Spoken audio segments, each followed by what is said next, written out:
But our first speaker is Sarah Best. She's Senior Researcher at the International Institute for Environment and Development, the IIED. She focuses there on energy access and renewable energy, so she's perfect for tonight, on productive uses of energy, and also citizen engagement in policy and debates on energy and also mining. So Sarah, tell us what you got. Thank you. I want to talk to you tonight about three things. The first thing is, what is energy access? The second thing is, what is the role of civil society organisations in delivering access to energy? And the third thing is around why advocacy and campaigning is so important for achieving universal access for everyone. So my first question of what is energy access? This sounds like a very simple question, very straightforward to answer, but in fact, for many decades, governments have got it rather wrong in terms of defining what energy access means. And I want to explore this a little bit by telling you about the first piece of research I did in Argentina several years ago, where I was in the north of Argentina. I don't know if any of you have been there, but it's up with the border of Bolivia. It's an incredible landscape, very dry, very high up, very sunny, and very few people. And I was there reviewing a government program funded by the World Bank, which was trying to provide access to electricity to the remaining 3% of Argentina's population that doesn't have it. And they were using solar home systems like this system here. I mean, you may wonder why I'm talking about Argentina, which has such a high rate of electrification, but actually the problems of reaching very remote populations are similar as those that you would find in sub-Saharan Africa, where the challenges are much greater. So they were using solar home systems because it's just too expensive to extend the centralized grid there. And I asked people like this lady, Nilda, you know, what does it actually mean to use a solar lighting instead of, say, a candle or a kerosene lamp? And what she said was, and what many other people said is, it enables children to study at night because the quality of the light is so much better. If you talk to teachers, they were saying it enables me to prepare my classes for the next day. And one thing that really struck me, and I've always remembered, is one NGO worker said to me, people feel more Argentinian. They feel this sense of citizenship, that they have access to something more modern. They can turn a switch rather than having to light a lamp. So far, so good. But what quickly became very apparent was that while people were happy with their lighting, they wanted power to do more things. For example, the owner of this rather lovely herd of llamas wanted to be able to use an electric shearer to shear the wool and sell it in the market. Many people talked about having energy to pump water for irrigation and for clean drinking water. Now, for the program, these people had access. But for people themselves, what they wanted to live a prosperous and fulfilling life was they wanted more. They wanted more power and more appliances. And this need for more, I mean, household is very important, but this need for more you see everywhere. And so this is a picture of a lady in a fishing community around Lake Victoria in Kenya. And there, one of the things they really want is power in order to chill and refrigerate their fish, because then they could get a better price from the buyers, and then the fish is then sold on to Nairobi and eventually to Europe in the case of this fantastic Nile perch. So back to my question, which is what is access? I said that governments have often got it wrong, and what I mean by that is often we measured whether someone had access simply by if they had access to a grid connection or access to an improved cook stove. But that's not really what access is. It's what it enables you to do in your life. Energy is a means to many different ends. It's a means to better health. It's a means to higher wages. It's a means to improve literacy. So the good news is that you know, that many energy experts have been making these arguments for a long time, and the World Bank and others have come up with a better definition and a better way of measuring whether access is there or not. It must have all these qualities. For example, it must be affordable, it must be reliable, and it must lead to better lives. So just to kind of summarize what I'm saying here, is it's really important that we understand what energy access is, that it's not just about the supply of a technology or megawatts on the grid, it's about what leads to better lives. And the energy sector kind of defined it wrong for quite a long time, but things are changing. And we need to get, if we get the goal right, if we get the goal of what energy access is supposed to do, then we'll find the right solutions. Okay, the next question I wanted to put was, what is the role of civil society organizations like NGOs, trade unions, grassroots organizations, faith organizations? Now, I mean, the NGOs and civil society organizations we're a little bit out of fashion at the moment, because you're going to hear later about how much the private sector has been doing in order to deliver access to energy. And this is very exciting, but I think most people agree that what it's going to take to deliver universal access is lots of different types of players. And civil society organizations still have a very crucial role within that. I mean, one thing they certainly should not be doing is distributing products for free and undercutting a market that the private sector could serve.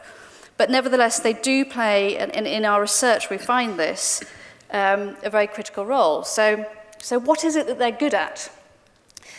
Civil society organizations can be quite good at understanding what people's needs are, because particularly if they're based in local communities.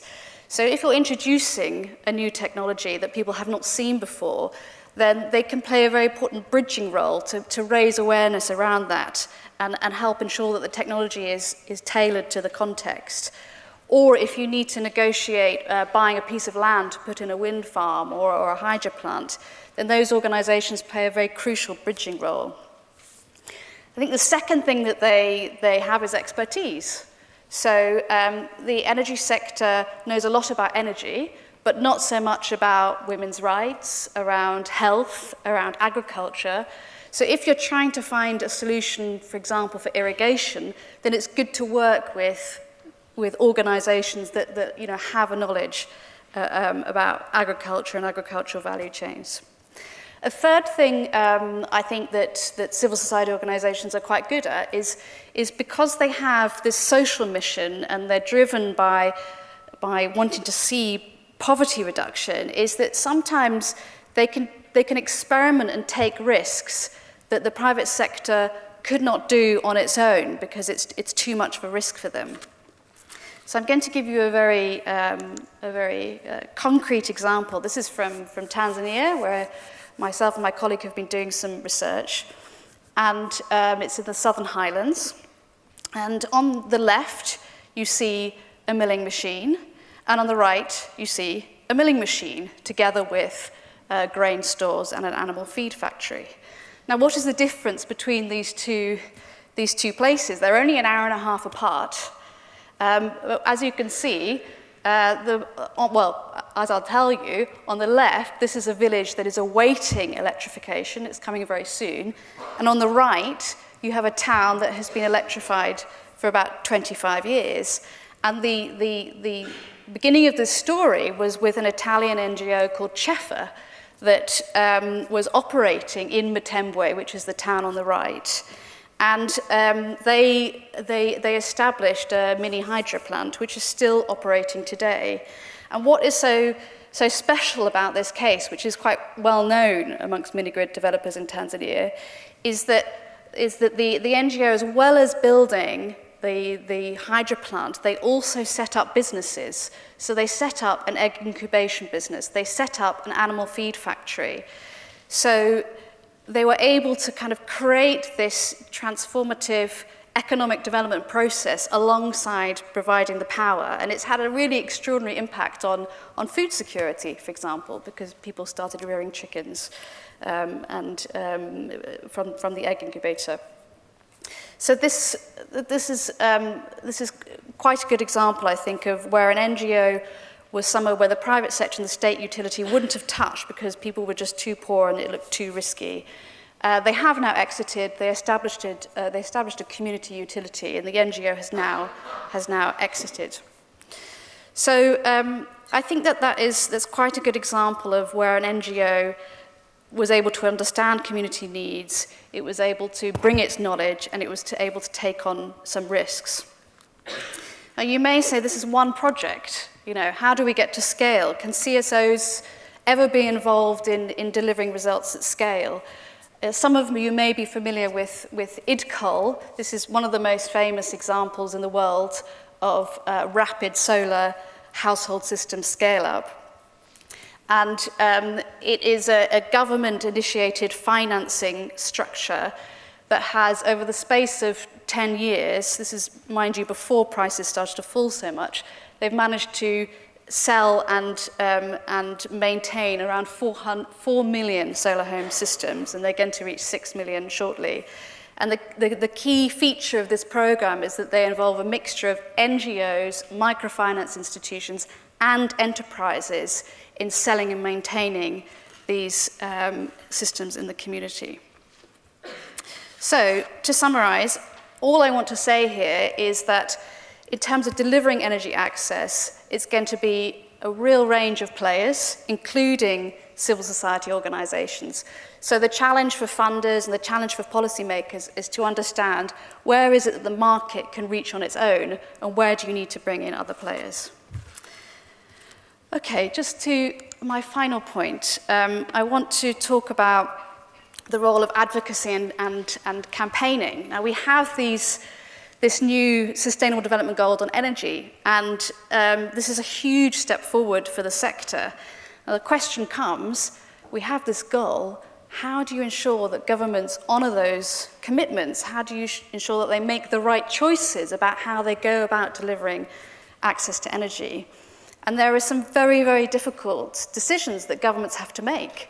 You know, am I going to try and ensure that every home has household solar, or am I also going to try and get productive uses of energy going? Am I going to target farming? Am I going to target industry, rural or urban? How am I going to set prices? What's the role of subsidies? These are such important questions that I think that you know, we really need to involve citizens and civil society organizations and hear their views. And NGOs and civil society organizations can be very good at doing certain things. They can be very good at scrutinizing policy to see whether it stands up to certain ethical standards. They can be very good at measuring progress. They can be very good at making people aware of what the debates are about and making these technical issues more accessible. And they can be good at organizing people to campaign. Now, typically, we haven't seen much campaigning around access to energy, but that is beginning to change. I love this photo. It's from The Guardian from last year. It's a protest in Accra in Ghana, where people are really fed up because of unreliable power. The power keeps going out.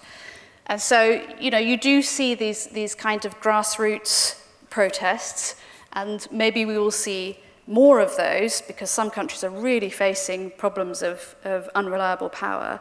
But we're also seeing some of the NGOs start to organize and coordinate a bit more. So last year, IID and several other NGOs like CAFOD and Practical Action set up a new alliance called the Alliance of CSOs for Clean Energy Access. And the purpose of this alliance is really to try and press governments to be ambitious in their delivery of the SDGs and try and, at the national level, create spaces for citizens to engage in those policy debates.